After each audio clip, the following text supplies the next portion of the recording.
Tráfico negreiro da África ao Brasil. O comércio de escravos do Atlântico viu milhões de africanos serem removidos de sua terra natal, enviados através do oceano e forçados a trabalhar em condições brutais nas Américas. A viagem em si, conhecida como a Passagem do Meio, foi uma experiência horrível, mortal e desumana. As condições nos navios negreiros eram sujas, assustadoras e não ofereciam nenhum conforto aos passageiros escravizados. Com pouca compreensão do que estava por vir e ainda menos esperança de ser livre novamente, os cativos em navios negreiros recorriam a lágrimas, atos de desafio e até suicídio para tentar escapar de sua situação. Até hoje, ainda estamos descobrindo evidências que atestam as horríveis realidades da escravidão, mas nenhuma quantidade de erudição e compreensão mudará as experiências assustadoras das condições dos navios negreiros. O comércio africano de escravo. Africanos foram apreendidos em ataques ou comprados de comerciantes de escravos africanos. A escravidão fazia parte da sociedade africana muito antes da chegada dos traficantes de escravos europeus. Mas o tipo de escravidão praticado na tradição africana era muito diferente. Os cativos eram comercializados dentro do continente como sinal de riqueza. Podiam ser devedores, prisioneiros de guerra ou prisioneiros políticos. Mas os escravos não eram bens móveis. Com o fluxo de mercadores islâmicos, os escravos vindos da África foram transportados para o Mediterrâneo e posteriormente para as Américas por mercadores europeus. Quando os europeus chegaram à África, eles primeiro tentaram invadir a área. Isso não provou ser uma prática bem-sucedida. Então os europeus começaram a comprar pessoas escravizadas de traficantes de escravos africanos em lugares como o Reino do Congo. Logo, comerciantes africanos começaram a invadir áreas próximas para adquirir mais pessoas para vender aos europeus. Os cativos eram obtidos na África por meio de emboscadas realizadas pelos traficantes, ou eram prisioneiros de guerra. Os traficantes de escravos eram obrigados a pagar impostos nas alfândegas por todo cativo com mais de 3 anos de idade, e no anúncio de venda continha informações como sexo, idade e origem. Os escravos poderiam ser obtidos para realizar trabalhos manuais na lavoura, assim como trabalhos domésticos. A partir do século XVIII, com o ciclo da mineração, muitos escravos foram vendidos para trabalhar nas minas e nas cidades, que se desenvolveram em Minas Gerais. Como funcionava o tráfico negreiro? A partir de meados do século XV, os portugueses começaram a instalar uma série de feitorias na costa do continente africano. Por meio dessas, eles desenvolveram relações diplomáticas com uma série de reinos africanos, assim como relações comerciais. Com o desenvolvimento da produção açucareira no Brasil, a demanda dos portugueses por escravos aumentou consideravelmente. E com isso, na década de 1550, o número de escravos levados por portugueses era de 700 a 800 por ano. A partir da década de 1580, esse número já estava na casa dos 3.000 escravos transportados pelos portugueses anualmente. Os portugueses tinham uma rede de relacionamentos espalhadas pelo interior da África, que se dava por meio da penetração de padres e que garantia alianças com reinos importantes, como foi o caso do Congo. Uma das feitorias mais importantes de Portugal era a que foi instalada em Luanda, Angola. A obtenção dos escravos começava no interior do continente africano, com os cativos sendo prisioneiros de guerra que eram vendidos ou vítimas de emboscadas realizadas pelos traficantes de escravos. Uma vez capturados, eram levados em uma marcha a pé até o porto, do qual seriam encaminhados para a América. Também recebia uma marca por meio de ferro quente, como forma de identificação à qual o comerciante pertencia. Os cativos vinham de origens diferentes, falavam línguas diferentes. Certamente nunca tinham visto o oceano antes e quase certamente nunca estiveram em um navio como os que estavam prestes a embarcar. Nos portos, ainda na África, eram trocados por alguma mercadoria de valor, como tabaco, cachaça, pólvora, objetos metálicos e etc. Por fim, eram embarcados no navio chamado de tumbeiro, que então o transportaria para a América. Alguns escravos podiam ser encaminhados para a Europa, inclusive cidades como Sevilha e Lisboa possuíam uma população expressiva de escravos africanos. A viagem nos navios negreiros. Os escravos eram transportados em navios conhecidos como tumbeiros. Navios negreiros foram projetados para transportar de 300 a 500 escravos, mas geralmente estavam superlotados no interesse do lucro. Quanto mais escravos em um navio, mais dinheiro deveria ser feito. Os cativos eram amontoados no navio, que não tinham mais do que alguns metros para se mover, sentar ou dormir. As condições eram tão apertadas que os escravizados não conseguiam encontrar um balde para defecar ou urinar, forçando-os a permanecer em seus próprios dejetos. O tempo de viagem partindo de Angola era de 35 dias caso fossem para Pernambuco, de 40 dias se fossem para a Bahia e de 50 dias se fossem para o Rio de Janeiro. No período de viagem, os escravos encontravam condições totalmente desumanas e que eram responsáveis pela morte de uma quantidade expressiva dos embarcados.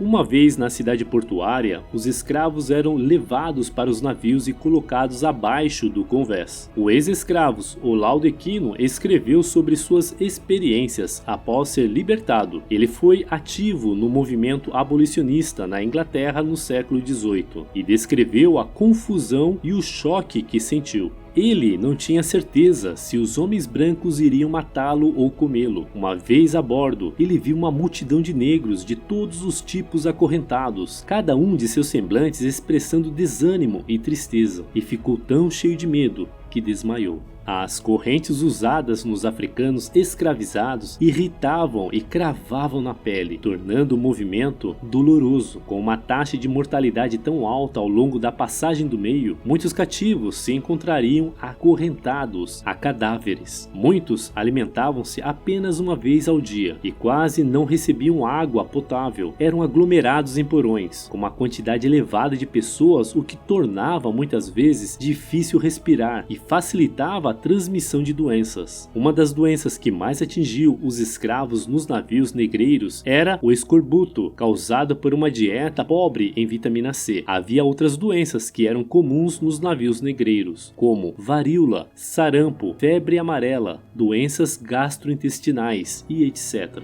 O ex-escravo Olaudequino descreveu o que o encontrou quando desceu ao convés. Logo fui colocado sob o convés e lá recebi uma saudação nas narinas como nunca havia experimentado em minha vida, de modo que, com a repugnância do fedor e do choro juntos, fiquei tão doente e abatido que não consegui comer. Agora eu desejava que o último amigo, a morte, me aliviasse. Os escravos às vezes eram levados para cima do convés e banhados, se o tempo permitisse, mas as lavagens periódicas não eram páreo para as condições brutais. A punição para os cativos que não ouviam a tripulação, tentavam escapar, não comiam ou mostravam algum sinal de desafio, geralmente incluía açoites. Quando as insurreições eclodiam, e eram muitas, os escravos também eram punidos com severas punições. No entanto, muitos cativos não tinham nada a perder e se levantavam contra a tripulação apenas para enfrentar tiros de canhão, mosquetes e mais derramamento de sangue. Os relatos existentes a respeito do tráfico negreiro confirmam as péssimas condições a que os escravos eram sujeitos durante o período da viagem. Mas não só durante esse período. Existem historiadores que apontam que até metade dos cativos morriam durante a trajetória, enquanto outros sugerem que essa taxa era de uma média de 20%. Os navios tinham redes suicidas para impedir que as pessoas saltassem ao mar. Dada a chance, muitos escravizados tentavam se matar. Isso era um ato de desespero. Os cativos se recusavam a comer ou tentavam se envenenar. Eles também tentariam se jogar no mar. Para evitar que as pessoas saltassem ao mar, muitos navios foram equipados com redes suicidas. Mesmo que alguém conseguisse passar pelas redes, muitos navios enviariam barcos para trazê-los de volta. Para a tripulação, eles viam qualquer escravizado perdido pelo caminho como uma redução dos lucros, ou seja, prejuízo. As mulheres enfrentaram condições terríveis nos navios. A maioria dos cativos eram homens. Eles eram considerados melhores para o trabalho, mas as mulheres também eram escravizadas. Nos navios negreiros, homens e mulheres eram mantidos separados uns dos outros. Mulheres e meninas, muitas vezes, não eram mantidas acorrentadas como seus colegas homens. Em alguns navios, o capitão dormia em uma rede sobre as meninas. As mulheres muitas vezes eram sexualmente brutalizadas pela tripulação.